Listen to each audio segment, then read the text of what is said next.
Hello and welcome to Popcorn Digest, and today we're talking all things James Bond. With camera work more incoherent than a Donald Trump speech, And God bless the United States. Thank you very much. Quantum of Solace is as exhausting in its cinematography as it is befuddling in its plot. Didn't need so much as a scrap of paper to explain any of it. Airy and poster boy Daniel Craig is back as James Not Blonde in Quantum of Bollocks. A less talky, more shooty and no plotty follow-up to the vastly more successful Casino Royale. So Andy, we're finally back to Bond. Yeah. I think we went to the cinema together to see this film when it was first released. The same as with Casino Royale. And what was your experience of the film back then? I would say it's probably mixed positive. I think when it came out, I didn't mind it. I quite liked it. I knew it wasn't as good as Casino. And I felt like a lot of people felt that the main issue was in its brevity and its incoherent action. They were the most obvious flaws. And I kind of wished that it would have been a little bit longer and a bit more developed and you could actually see what was going on in the action. Yeah, I mean, those action sequences, it's like they basically just took a load of money, Joker style, and burnt it in front of you because they'd obviously spent a lot of money on all these sequences, but you can't fucking see them. The locations are lavish. The sets are lavish. They look really elaborate and large. And yet, we can't really ever get chance to appreciate what we're actually watching. This film feels so forgotten now. And I think it's partly to do with the fact that, one, because it's so short and it doesn't really make much of an impact in that way, but also because, it's not got its own central statement or reason for existing because it's kind of been carved away. I apologize. We need to see why that's been the case because obviously Martin Campbell was not going to return to direct a follow-up to Casino, so they had to find another director. And they did have one in mind, somebody they'd asked to do Casino but had turned them down. And this was Roger Michell, who was probably most famous for directing Notting Hill and The Mother with Daniel Craig. Yeah. Notting Hill was the biggest film he'd made up to that point. A lot of his other films are very, very small-scale British dramas. Yeah, and he's a very strange choice for this type of film. So he was hired in early 2006, and he wasn't impressed with the draft that Purvis and Wade had come up with, I imagine, again, because he wanted to put his own stamp on it, because he collaborated with Ted Griffin on a 10-page outline for his own version of the film, and it sounds fucking terrible. It really does. It sounded like Die Another Day 2, with planes falling out of the sky, a guy he wanted to gain control of the internet. I laughed when I read that. I really did. It seems like an old person's idea of what the internet is. So, because he doesn't like the original script and they didn't like his new idea, they basically back to square one. He gets cold feet, walks into the office and says, "Sorry, I can't do this anymore." And I'm pretty sure he's only on the film about a month or something.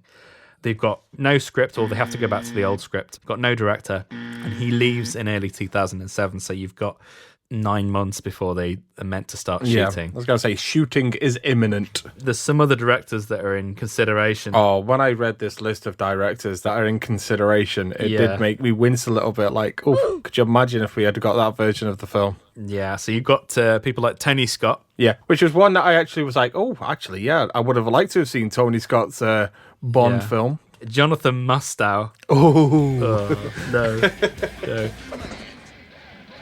Talk to the hand. And Alex Proyas, which would be interesting if you get him on a good day. yes, absolutely. If you get him on a Crow Dark City day, but not a Gods of Egypt. Gods of Egypt day. The real issue with the film is everything's just sensory, visual overload. Yes. Constantly. It's batting you over the head. Batting over the head, yeah.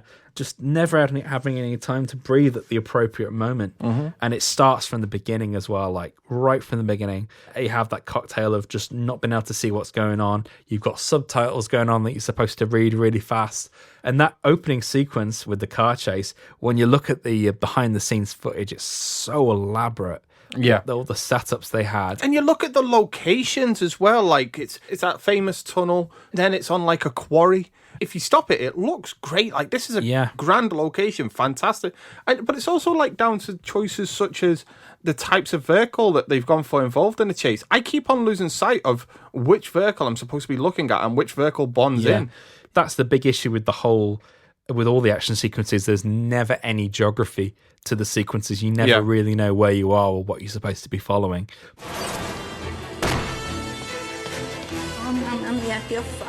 At this point in the episode, I'd just like to remind our listeners to subscribe to the channel, and that way you'll never miss a video. What do you think about Dominic Green? What do you think of the actor playing Dominic Green, Matthew Almerac? Yeah, I love Matthew Almerac, but I think he just wasn't given enough to do. No. I also wrote in my notes as well, he probably has the weakest villain introduction in all of the Bond films. Yes. There's no pomp and circumstance to his entrance. He's literally into the film. stamping something in, like... Yeah, he's just doing stamps. Yeah. He's just doing his stamp collection. That's it. You had a stamp collection? It's like if Bond walked in on Blofeld for the first time and he turns around in his chair going, I was watching Antiques Roadshow. Yeah. Do it away. Yeah. In fact, that would be more effective. Yeah. I was having a shit. Shocking.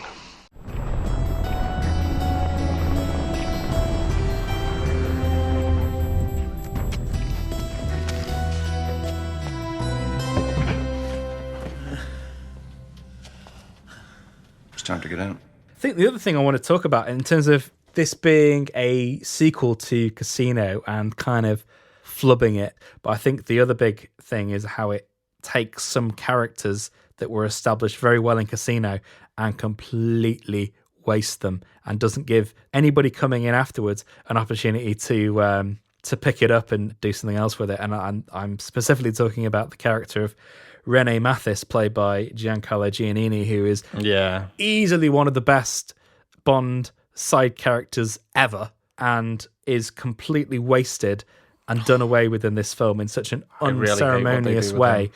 He could have been in so many other films cropping up here and now and again. Yeah. He's such a great character, and I don't understand why they decided that they would kill him off in this film. And there could have been this like prickly tension the whole time because of the false imprisonment of the character due to Bond incriminating him. Yeah, because he's such a fantastic and endearing character and just a great actor. He really is. I will remember you.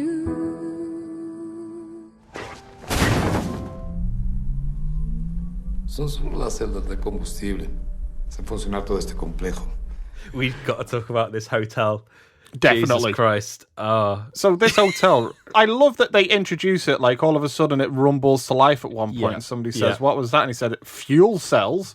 And you go, it seems rather dangerous. And it's like, well, nobody cares. Pain in the ass, really. These fuel cells are in every single fucking wall in the place. It's like...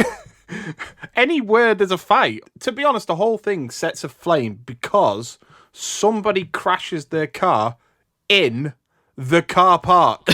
Like, if somebody's gonna crash their car anywhere, if an accident's gonna happen in this place, it will be the car park. Maybe not put all of your fuel cells, or some of them even, in the car park where that can happen. No, oh no, I just made my last payment.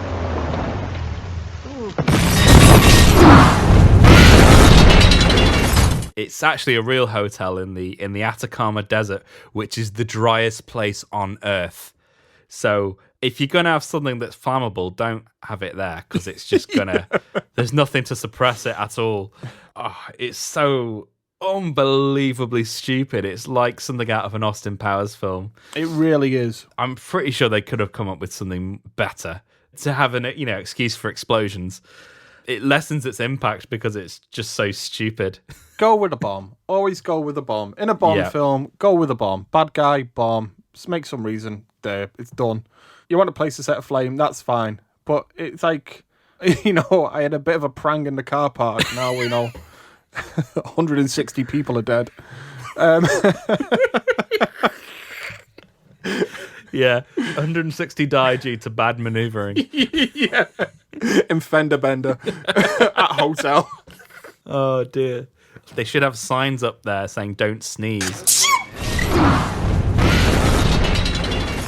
And don't raise your voice. It will set off the... Yeah, don't fart. Oh, certainly don't fart. One nasty fart. Adding and the whole fuel place to the goes fire. gone.